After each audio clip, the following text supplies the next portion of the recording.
It's Bronze and Modern Gods. I'm John, and that's Richard. What's up, Richard? I'm doing good, John. How you doing today? I didn't ask how you were. I said, what's up? I said, how are you doing?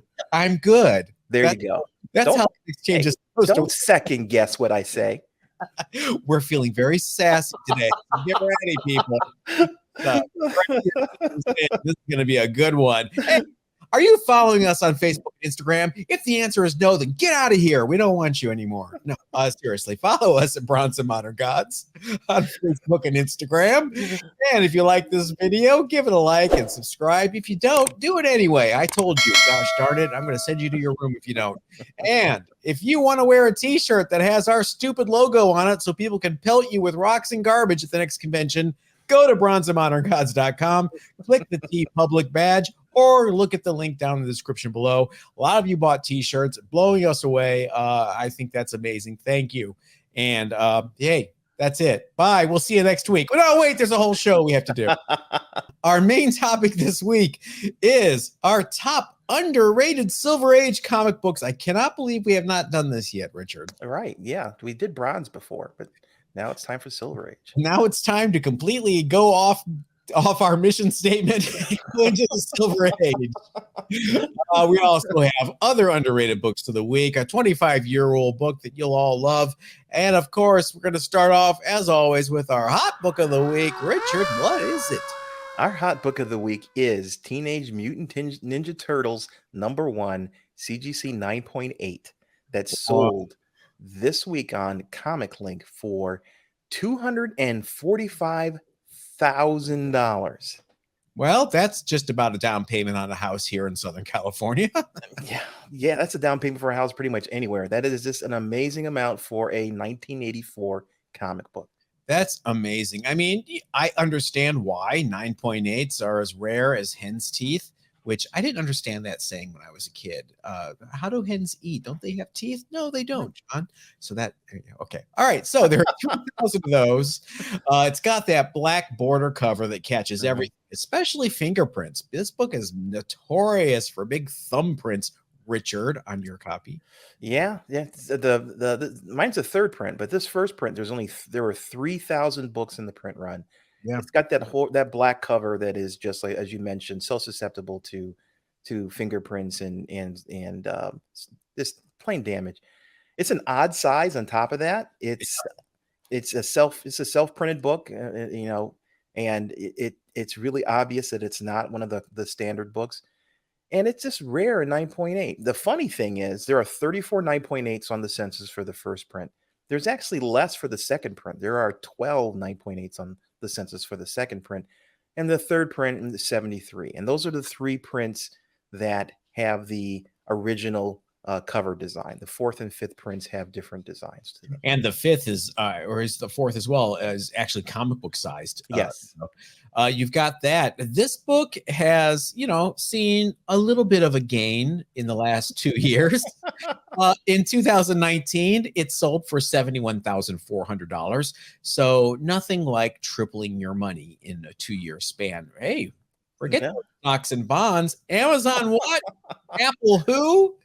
There's a remark copy that sold in 2017. I asked my wife, if I spent $26,000 on a comic book in 2017, what would you do? And she looked at me funny until I told her that same book in 2021 would be $245,000. That's a great return on your investment. I know she wants a pool, so this is how you get a pool, people.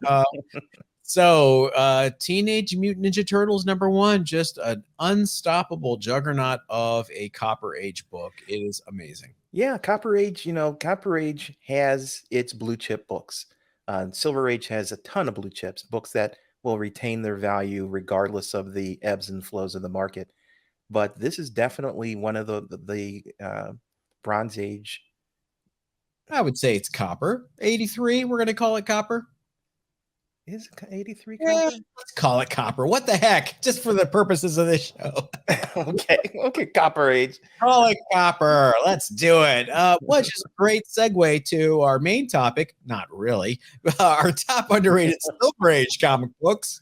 We don't talk enough about the Silver Age on this show. Copper Age I get it. There's that sweet spot that's happening now where those people are getting in their 40s. Mm-hmm. They're aging right into it where they've got money to spend.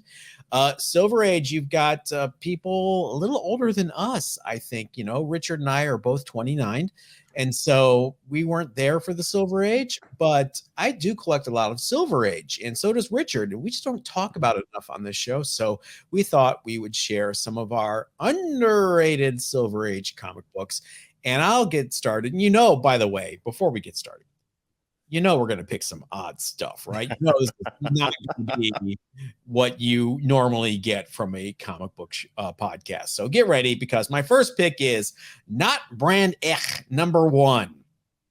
Pause for garbage to be thrown at me. All right. This was Marvel's very first parody and satire comic book. Now, Stan Lee had previously done some under the Atlas banner, like Crazy and Riot and stuff like that. But this was a book specifically devoted to satire and parody of comic book characters. And then later on, as the run continued, they did some movies and things like that. Issue 1 is unique. It's got a Jack Kirby cover. It features a Silver Surfer parody by Stan Lee and Jack Kirby. He is the Silver Burper, elbow in the ribs. That's a good one. But what the heck does the title Not Brand Ech mean? When I was a kid, I saw this book and I didn't understand, well, what does that mean? Not brand, huh? And it never hit that part of my brain where I went, oh, I get it. Here's why it's called that. In the letters pages in the 60s Marvels, Stan had taken to referring to the competition. DC was the distinguished competition, and all the other companies like Archie and Charlton that were kind of riffing on the Marvel style and trying to do fake Marvel books, he called them Brand Ech, which was a play on TV commercials back then where, you would have laundry detergent being compared to Brand X. We're going to compare Dove dishwashing liquid to Brand X. Right. So Stan just did a play on that, and that was Brand Ech.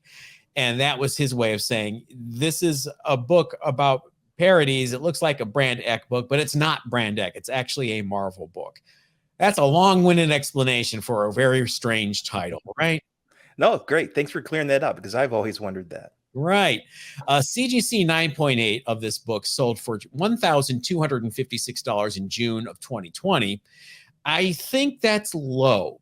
This is a very overlooked Marvel Silver Age #1. We have seen the influence of this title throughout the Marvel Age with titles like Crazy in the 70s and What the in the 80s and early 90s. And Marvel always seems to have a parody book on the back burner, and Not Brand Ech was the first one. Marvel doesn't do parody books anymore. Have they just become too full of themselves, or is that just a generational thing? Because there was a Crazy one shot, I think last year or 2 years ago. And I think honestly, that's what I call trademark secure theater, where they just put a title out to make sure they got the trademark secured. But they'll dip their toe every now and then with a parody book. But no, they're not an ongoing. We don't live in a world that has Mad Magazine anymore either. No, well, they still do Mad Magazine. I believe it's quarterly now. Oh, they do? I didn't know that. DC owns Mad Magazine. So there you go. What's your first book? My first book is not very surprising. It is a Doctor Doom cover, Fantastic Four #57. I picked this book, one, because it is a really sharp cover for Doctor Doom. He's on the cover there with the Fantastic Four. It's just really powerful looking cover. In this particular issue, Doctor Doom steals the power cosmic from the Silver Surfer and hops on his surfboard. That is an immortal panel right there. Stan and Jack at their best. I love it. I absolutely love it. So he hops on the surfboard. I want a T-shirt with that panel on it. I do too. I may have to make something like that happen. 58, the story continues, and in 58 he actually defeats the Fantastic Four, and rather than destroying them, he louds over them with his ability to ignore their futile attempts at beating him, and he flies off, as opposed to just killing them and then ending the Fantastic Four series at 58. These villains are never very efficient. They would not last in corporate America. No. It's an interesting story that it was actually used in the 2007's Fantastic Four: Rise of Silver Surfer as the inspiration. What did you think of that movie? All of the Fox Fantastic Four movies were just they were a product of their time. I'm not going to say that they are great movies. If you watched them when they came out, um, they made sense at the time because Fantastic Four was not a family, well known family outside of comic books. So there was a lot of setup that had to happen. I just think, everybody got bummed when Galactus was a giant cloud. Yes, yes, Boo. All right. yes. All right, go ahead. GPA 9.8 for this book is actually $6,500, so it's a good price for a GPA. Me personally, though, it's going to be tough to get books of that high quality. I would look more around the 7.0, 8.0, a 7.0. So the last sale was $455, and that's up from the 90-day average of 346. So there's definitely some value in this book as we get more news about Doom, which is inevitable here in the next few years. I can see this being one of those books that just goes up in value. And Dr. Doom on a surfboard hanging 10. Come on. Yeah. Come on, Moon Doggy. You can't beat that. I'm sorry. That's worth it just alone, just that panel. All right, crossing the street over to the competition, the distinguished competition, DC. I have Justice League of America number 21. This is the first meeting and the first annual summer crossover for the Justice League and the Justice Society of America. This is also the first appearance in the Silver Age for the Justice Society of America.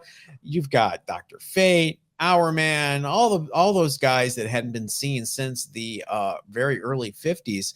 Now, while the uber high grades for this issue do go for some crazy cash, it's not exactly underrated in 9.8, I'm saying.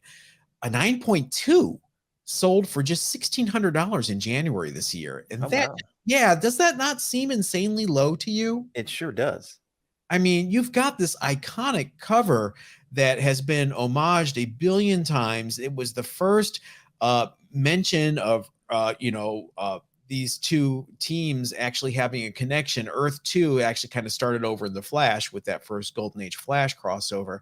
And this just took it to the next level. And I can't believe a 9.2 is under $2,000 in 2021. It's DC has lagged in value and appreciating a value behind the MCU and Marvel. If the DC movies were generating the same kind of hype and interest that the Marvel movies did, I think we'd see a spike in these books as well. Yeah, and also you have to keep in mind, Silver Age DC is much tougher in grade than Silver Age Marvel because Marvel had an older audience, college age audience in a lot of respects. They saved their books. The hardcore collectors loved the Marvels. Some like Jerry Bales and Roy Thomas were big DC guys, but they read their books. I mean, they referred to them. They wrote encyclopedias and fanzines about them. So they are tougher in high grade. So Justice League of America 21, man, if I saw a 9.2 slab for $1,600, I would not hesitate. Oh, that would be a great pickup in my opinion. So since we're on the DC tip, you've got one as well for your next pick. Yes, my next pick is Showcase number 79. This is the first appearance of Dolphin. This is one of the covers I have been chasing since I got back into comics. It's just a gorgeous Google art type of cover with Dolphin. She's swimming in the ocean, and it's just her solo on the cover. Awesome cover. Dolphin is a character who later becomes the wife of Tempest, who is Aqualad, is actually a backup Aqualad story, origin story in this book. And it's a really tough book to get in high grade. The cover is a full color cover. So spine ticks show up all over this thing. A 9.8 sold in April of 2021 for $14,400. Doesn't surprise me. This was a dollar bin book for decades. Yeah, and it's a huge hockey stick on this one. A 9.6 sold in December of 2020 for $1,161. So there's a massive difference between the 9.8 and the 9.6. And a $13,000 difference just for one grade down. That's crazy. Would you get a 9.6 for $1,161? I would. I've had a couple raws of this book, and I just not found a high quality a 9.6 or a 9.4. I would definitely buy one for that price. This is one of the books that whenever I'm digging and I see it, I always text you right away. And I send you a photo. Richard, do you want this one? Yep. So yeah, I'm very familiar with Dolphin. It's really one of those obscure characters that never really caught on. And again, ended up in quarter boxes, as we called them back in the day. Dollar bins now. You would never see this in a dollar bin today. But it's one to grab if you do see it. My next one, back over to Marvel, is Strange Tales 101. This is the first solo Human Torch story since the 1950s. If you want to get super technical and split some hairs, it's the very first Johnny Storm Human Torch solo story. It is also the very first Fantastic Four spinoff. This is before Inhumans. This is before Silver Surfer. The Human Torch was the first one to get spun off into his own title. The story is by Stan Lee and Jack Kirby. It doesn't get any more founding fathers than that. Right. And as a bonus, it even has a Lee and Steve Ditko backup story in it as well. To put this comic book in perspective, what would you say, Richard, if I told you it was published the same month as Fantastic Four #7? Really? It's that old. It's amazing. It is contemporaneous. With Fantastic Four #7. It's crazy that this book is so undervalued still. I used to own the Twin Cities Pedigree copy. Oh, wow. With white pages as an 8.0. It sold for $1,740 this past March. I sold it, I think, 5-6 years ago for $800. I wish I kept it. One of those dumb things where I needed cash. I was buying a house. I had to scare up some money. I would buy this back for that $1,740 easy. You offered it to me today. Hey, whoever has the Twin Cities Strange Tales 101, hit me up. Very, very scarce in high grades, above an 8.0. And just insanely undervalued for the significance of this book in the Marvel age.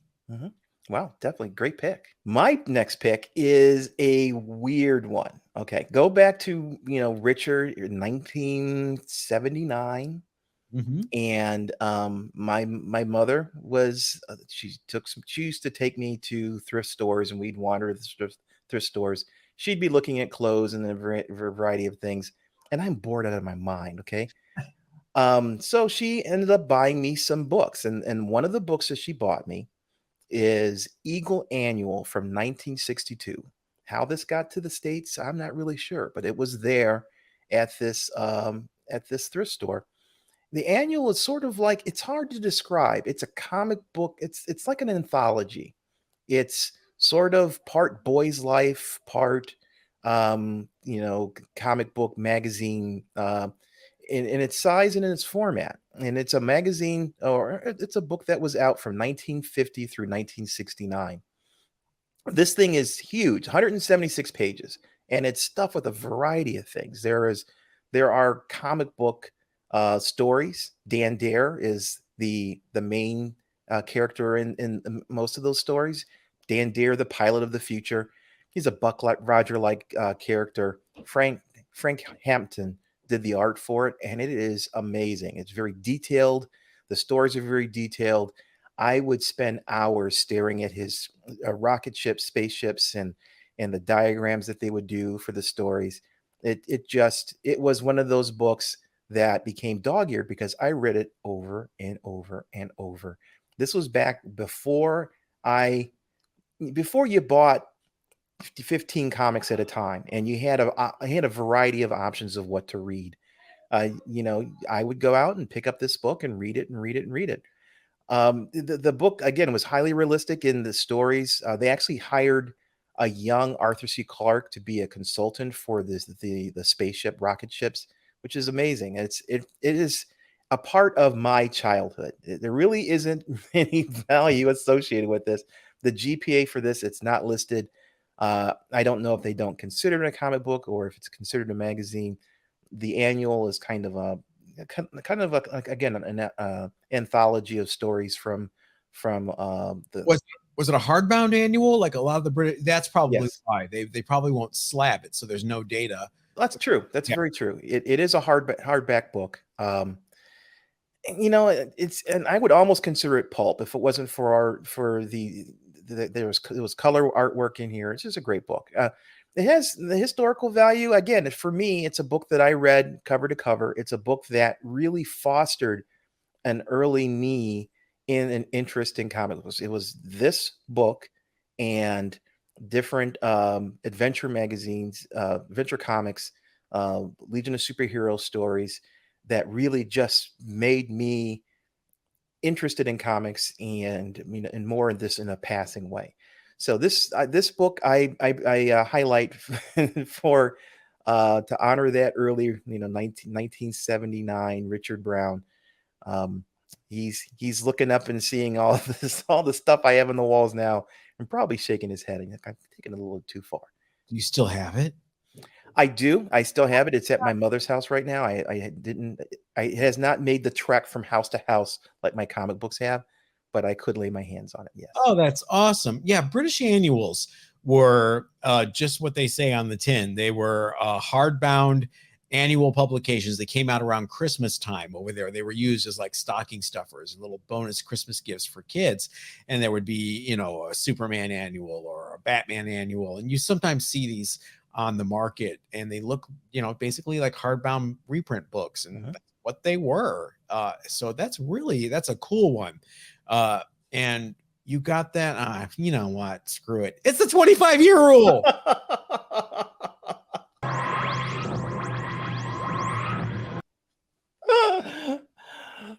God, yada yada. 25 years ago. Yeah, you know what it is. 25 years. We're going back to 1996. And we're looking at the comic books that were still around in 1996. It was a bad time for the industry, but everybody has their sweet spot. And if you were around then, you might remember some of these, including this one, Sliders #1. Richard, did you watch Sliders? I did. I do remember watching the show. I remember that it had very little substance to it, but it was an enjoyable show to watch. It doesn't get more 90s than this. A comic book published by Acclaim and Valiant under the Armada brand, which was weird, based on a sci-fi show on the Fox network. I mean, there's your 90s right there in a nutshell. What an awful, horrible cover is on this book. What, was there an editor involved? What, did somebody look at it before it went to press, or did they just go, go? I mean, dear Lord. But an interesting art team inside. It was actually penciled by Dick Giordano, former editor-in-chief of DC Comics and mostly known as an inker, and with a good old Mike DiCarlo on inks. This was a 2-issue miniseries. Despite the vomitous cover, it must have sold well enough to be followed up by 3 additional miniseries, and even one issue was written by series star Jerry O'Connell. Wow. Raws, I know. Raws for this awful looking book are about $3 on eBay, but a 9.8 CBCS slab sold for $64 in July. I'm shocked there has not been a Sliders revival of some sort yet. This is like a Fact of Life comics. I mean, did we really need this particular book? I would buy the Natalie spinoff of the Fact of Life comic. Oh boy, no, I don't remember this particular book, and that's probably a good thing. Acclaim was weird then. They did a Baywatch comic, for God's sake, at Valiant. So Valiant was really struggling at this point. They had gotten bought by Acclaim Video Games, and the idea was, Shadow Man will be a video game now, and we'll make all these great moves. And they basically ran the company into the ground. They tried to revive it in the very early 2000s. They even did Unity 2000, which was going to try to reclaim that Valiant universe that they had, I was going to say, pissed away. Can I say pissed away? You could say it. Your podcast. Yeah, and they didn't do well. Jim Shooter actually wrote it. Jim Starlin was drawing it. They got 3 issues out the door of 6 before they went bankrupt. So yeah, in fact, Unity 2000 #3 is very tough to find. So yeah, Sliders, go find it. Okay, we're gonna move on to our underrated books of the week. More underrated books, more Silver Age underrated books. For me, I got another one. TwoGun Kid #60. This is the first appearance of the new TwoGun Kid by those 2 up-and-coming kids named Stan Lee and Jack Kirby. They're going to go somewhere someday. Yeah. TwoGun Kid was basically a Western superhero. He has a secret identity as a lawyer. This is before Daredevil. Okay. And he wears a mask. And in fact, there's a crazy sequence where Jack Kirby explains how the TwoGun Kid gets into his costume so fast. Basically, it's standing there, and he jumps into it, right into the boots and everything. It's insane. I'll find an image of it. The highest graded copy of this book is an 8.5. A 7.0 sold for $999 in June of this year. It's a super tough book in any grade. I should know. I've searched for this book many times over and over. Very much so in 5.5 or above. It's super tough. You sometimes see notes about the issue number and the month being handwritten, and they call it the handwritten variant. Oh, wow. There's no variant on this book. Every single title or every single issue has that handwritten thing. Wow. Don't be fooled by the handwritten variant thing. Now, regrets, I've had a few. One of them is selling my 7.0 copy a few years ago, around the same time that I sold that other book I was talking about earlier that I've already forgotten about, Strange Tales 101. Along with Rawhide Kid #17, this is a very neglected part of early Marvel history.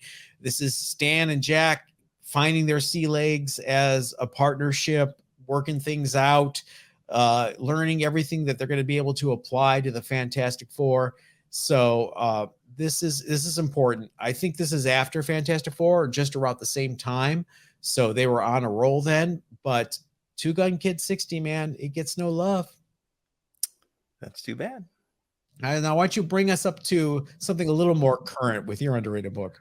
Yeah, my underrated book is Teen Titans #75, the 1/25 variant, with the cover by Adam Hughes. This book dates back to 2009. It is a rare book. This is more of a be on the lookout kind of thing.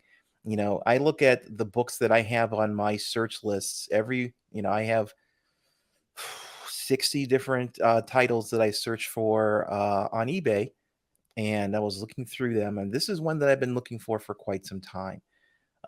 It is a gorgeous cover by Adam Hughes of Coriander on the cover, Starfire, and it is one of those books that people who are collectors of Adam Hughes work are searching for.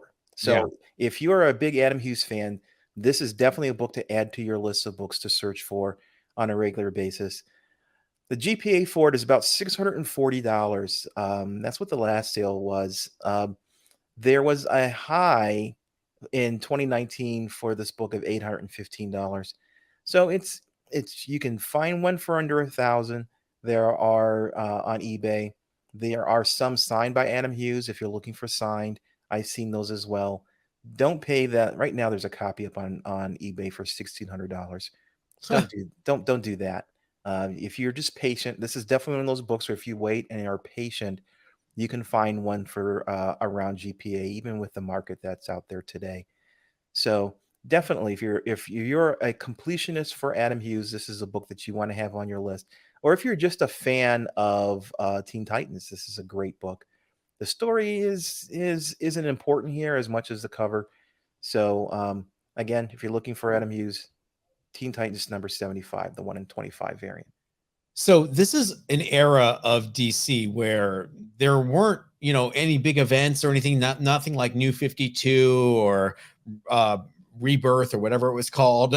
So I can't imagine any retailer ordering 25 copies of Teen Titans #75.